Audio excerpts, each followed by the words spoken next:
कर्णाली नदीमा डुङ्गा पल्टिँदा 10 दिने शिशुसहित 3 जना बेपत्ता। सिन्धुपाल्चोकमा बाढीले 20वटा घर टहरा बगायो। ईपीएस परीक्षा पास गरेकालाई कोरिया पठाउन निर्देशन, यसको पुरै जानकारी। पछिल्लो 24 घण्टामा 2568 संक्रमित थपिए, 18 जनाको ज्यान गयो। साउन 23 गते भित्र सदस्यता नवीकरण र अद्यावधि गरिसक्ने एमाले स्थायी कमिटीको निर्णय। अफगानिस्तानको 3वटा मुख्य सहरमा तालिबानको भीषण हमला। टर्कीमा अत्यधिक गर्मीका कारण जंगलमा आगलागी हुँदा 7 जनाको मृत्यु। र टोकियो ओलम्पिकमा 23 स्वर्णसहित चीन शीर्ष स्थानमा। पल पलको खबरका लागि नवीन खबर सब्स्क्राइब गर्न नभुल्नुहोला। आदरणीय दर्शक महानुभावहरू नमस्कार। सदा झैं आज पनि खबर सङ्गालो लिएर उपस्थित भएका छौँ। यो मेहनतका लागि कृपया एक लाइक अवश्य गरिदिनुहोला। नेपालमा पछिल्लो 24 घण्टामा 2568 जनामा कोरोना संक्रमण पुष्टि भएको छ। स्वास्थ्य मन्त्रालयका अनुसार 8402 पीसीआर परीक्षण गर्दा 1981 जना र 4234 जनाको एन्टिजेन परीक्षण गर्दा 587 जनामा संक्रमण पुष्टि भएको हो। यस्तै पछिल्लो 24 घण्टामा 18 जना संक्रमितको मृत्यु भएको छ। यो सँगै नेपालमा हालसम्म कोरोनाबाट मृत्यु हुनेको संख्या 9875 पुगेको छ। गत 24 घण्टामा 2020 जना संक्रमण मुक्त भएका छन्। पछिल्लो 24 घण्टामा काठमाडौँ उपत्यकामा 851 जनामा कोरोना संक्रमण पुष्टि भएको छ, जसमध्ये काठमाडौँमा 594, ललितपुरमा 166 र भक्तपुरमा पनि संक्रमण पुष्टि भएको। हाल देशभर 31298 जना सक्रिय संक्रमितको संख्या रहेको जनाइएको छ। कैलाली स्थित कर्णाली नदीमा डुङ्गा पल्टिँदा 3 जना बेपत्ता भएका छन् भने 2 जना गम्भीर घाइते भएको अवस्थामा उद्धार गरिएको छ। उनीहरू सबै मुनिहाल गाउँपालिका 3 राँगा मलेखाबाट कर्णाली नदी पारी सुर्खेतको चौकुने गाउँपालिका 4 स्थित स्वास्थ्य चौकीमा कोरोना विरुद्धको खोप लगाउन हिँडेका थिए। डुङ्गा नदीमा डुब्दा मुनिहाल गाउँपालिका 3 की 20 वर्षीय पार्वती थापा, उर्मिला सलामी मगर र उनको साथमा रहेको 10 दिने बालक बेपत्ता भएका थिए। उनीहरूको खोजी प्रहरीले गरेको थियो। दुर्घटनामा 19 वर्षीय धनसरा सलामी मगर र उनको 1 महिनाको छोरा कर्ण सलामी गम्भीर घाइते भएको बताइएको छ। डुङ्गामा सवार 10 जना मध्ये 5 जना सकुशल रहेको इलाका प्रहरी कार्यालय बाब्याचौर सुर्खेतले जनाएको छ। स्थानीयले खबर गरेपछि इलाका प्रहरी कार्यालय सुगरखाल कैलालीको टोली घटनास्थलमा खटिएको थियो। संसदीय समितिले ईपीएस परीक्षा पास गरेर अल्पत्र परेका श्रमिकलाई तत्काल दक्षिण कोरिया पठाउन सरकारलाई निर्देशन दिएको छ। संघीय संसद राष्ट्रिय सभा अन्तर्गतको प्रायोजित व्यवस्थापन तथा सरकारी आश्वासन समितिको आइतबार सिंहदरबारमा बसेको बैठकले ईपीएस परीक्षा पास गरेर बसेका कामदारलाई तत्काल दक्षिण कोरिया पठाउन प्रधानमन्त्री तथा मन्त्री परिषद कार्यालय, श्रम रोजगार तथा सामाजिक सुरक्षा मन्त्रालय, परराष्ट्र मन्त्रालय र स्वास्थ्य तथा जनसङ्ख्या मन्त्रालय निर्देशन दिएको हो। ईपीएस परीक्षा पास गरेर बसेका करिब 10,000 श्रमिकले दक्षिण कोरिया पठाउने काममा सरकारले आलटाल गरेको भन्दै समितिमा उजुरी दिएका थिए। त्यही उजुरीको सुनवाई गर्दै सम्बन्धित मन्त्रालयसँग छलफल गरी आवश्यक प्रक्रिया पूरा गरी तत्काल उनीहरूलाई दक्षिण कोरिया पठाउन निर्देशन दिएको समितिका सभापति रामनारायण बिडारीले जानकारी दिनुभएको छ। बैठकमा ईपीएस परीक्षा पास गरेका श्रमिकलाई समेत दक्षिण कोरिया पठाउने काममा आलटाल गरेको भन्दै समितिका सदस्यहरूले सरकारको चर्को आलोचना गरेका थिए। समितिका सदस्य खिमलाल देवकोटाले सबै प्रक्रिया पूरा गरेका श्रमिकलाई अझै दक्षिण कोरिया नपठाएर सरकारले निर्लज्जता प्रकट गरेको भन्दै आपत्ति जनाउनु भएको छ। त्यस्तै गरी समितिका सदस्य राजेश्याम अधिकारीले उडान, खोप समेत सबैको तत्काल व्यवस्था गरी उनीहरूलाई दक्षिण कोरिया पठाउने काममा ढिलाइ नगर्न सरकारको गम्भीर ध्यानाकर्षण गराउनु भएको थियो।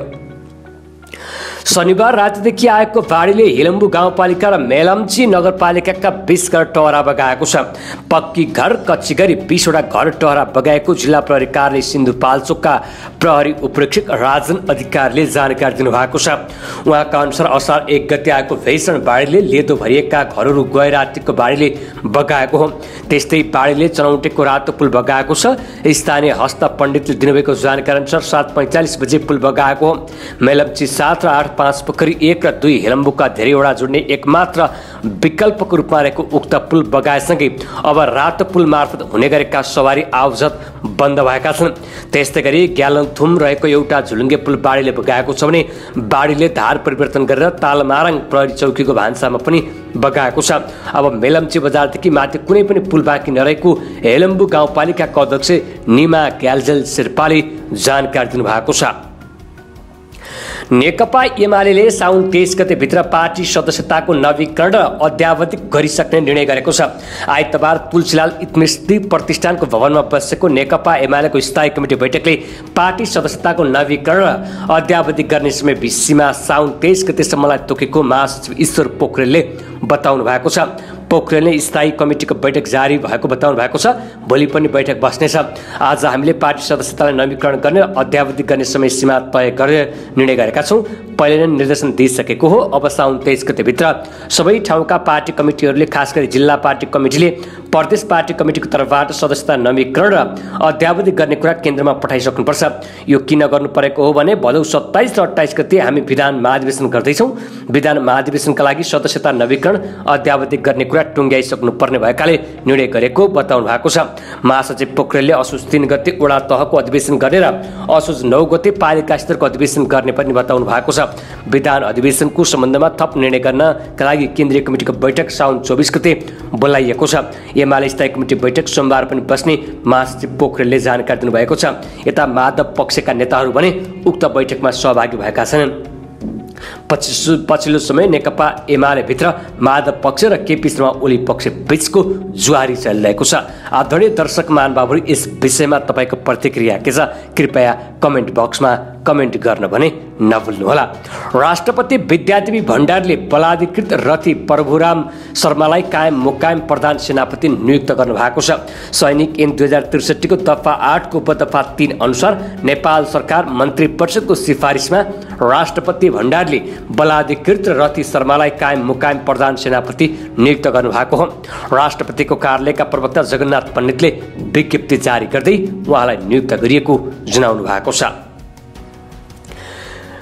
नेकपा माओवादी केन्द्रले केही दिनदेखि महाकाली नदीमा भारतीय एसएसबीले नेपाली नागरिकतर्फका ट्विन खुस्काइदिएका कारण एकजना बेपत्ता भएको घटनाको तत्काल छानबिन गर्न सरकारसँग जोरदार माग गरेको छ। आइतबार पार्टी केन्द्रीय कार्यालय पेरिस टाडामा बसेको स्थायी कमिटी बैठकले घटनाका दोषीमाथि कारबाही गर्न र भारत सरकारसँग गम्भीर आपत्तिसहित आवश्यक कारबाही प्रक्रिया अगाडि बढाउन माग गरेको छ। पार्टी प्रवक्ता नारायण काजी श्रेष्ठले समाचारमा आएअनुसार सूचना प्राप्त भएअनुसार भारतीय एसएसबीको ट्विन खुस्काइदिने गतिविधिको कारणले नै नेपाली नागरिकले महाकाली नदीमा खस्ने र बेपत्ता हुने स्थिति उत्पन्न भएको छ। त्यसका बारेमा तत्काल छानबिन गरी सम्बन्धित व्यक्तिलाई कारबाही गर्न र त्यसबारे भारत सरकारसँग गम्भीर आपत्तिसहित आवश्यक कारबाहीका प्रक्रिया अगाडि बढाउन नेपाल सरकारसँग माग गर्नु भएको छ। यस्तै नेकपा माओवादी केन्द्रले साउन 30 गतेभित्र देशभरका वडा कमिटी गठन गर्ने निर्देशन समेत दिएको छ। टर्कीमा अत्यधिक गर्मीका कारण जंगलमा भएको आगलागीमा 7 जनाको ज्यान गएको छ। टर्कीमा विभिन्न 98 स्थानमा भएको आगलागीका कारण सयौं विस्थापित भएका छन्। हालै 88 वटा क्षेत्रको आगलागी नियन्त्रणमा लिइसकेको छ। टर्कीमा वर्षेनी गर्मीका कारण मानिसको ज्यान जाने गरेको छ। त्यहाँको तापक्रम अहिले 48 डिग्री पुगेको छ। अत्यधिक गर्मीकै कारण कलेज र विद्यालयहरू पनि बन्द गरिएका छन्। टर्कीका जंगल आसपासका बस्तीहरू खाली गरिएका छन्। केही घरहरू पनि जलेर नष्ट भएका छन्। विगत एक सातादेखि जारी गर्मी केही दिन रहने मौसमविदहरूले जनाएका छन्। अफगानिस्तानका मुख्य 3 शहरमा तालिबानी विद्रोहीले भीषण आक्रमण गरेको छ। पछिल्लो समय देशको अधिकांश ग्रामीण क्षेत्र नियन्त्रणमा लिइसकेको तालिबानी विद्रोहीले अब आफ्नो ध्यान सहरतर्फ केन्द्रित रहेको जनाएको छ। सोही क्रममा हिजोबाट कान्दाहार, हेरात र लस्कर गाउँ सहर कब्जा गर्ने भीषण कार्यक्रम रहेको छ। ती सहरमा सरकारी सेनाले कडा प्रतिरोध गरिरहेका छन्, तर विदेशी सेनाले अफगानिस्तान छाड्दै गर्दा एकाएक शक्तिमा आएको तालिबान विद्रोहीलाई परास्त गर्न भने निकै कठिन देखिएको छ। जापानको टोकियोमा चलिरहेको ओलम्पिकमा चीनले स्वर्णको संख्या 23 पुर्याएको छ। चीन 23 स्वर्ण, 14 रजत र 12 काँससहित 49 पदकका साथ तालिकाको शीर्ष स्थानमा कायमै छ। यस्तै दोस्रो स्थानमा रहेको अमेरिकाले 20 स्वर्ण, 20 रजत र 14 काँस गरी 54 पदक जितेको छ। तेस्रो स्थानको आयोजक राष्ट्र जापानले 17 स्वर्ण, 5 रजत र 8 काँससहित 30 पदक जितेको छ। चौथो स्थानको अस्ट्रेलियाले 14 स्वर्णसहित कुल 31 पदक जितेको छ। रुस ओलम्पिक कमिटी 11 स्वर्ण, बेलायतले 9, दक्षिण कोरियाले 5 तथा फ्रान्स, नेदरल्यान्ड्स, न्युजिल्यान्ड र चेक रिपब्लिकले 4-4 स्वर्ण जितेका छन्। यस्तै जर्मनी, क्यानाडा, स्विजरल्यान्ड र क्रोएसियाले 3-3 स्वर्ण जितेका छन्। इटली, चाइनिज, ताइवे, हङ्गेरी, स्लोभेनिया र कोभोसोभले 2-2 स्वर्ण जितेका छन्। 30वटा देशले 1-1 स्वर्ण जितेको जनाइएको छ। सही सूचना, ज्ञान र मनोरञ्जनका लागि नवीन खबर हेर्दै गर्नुहोला। धन्यवाद।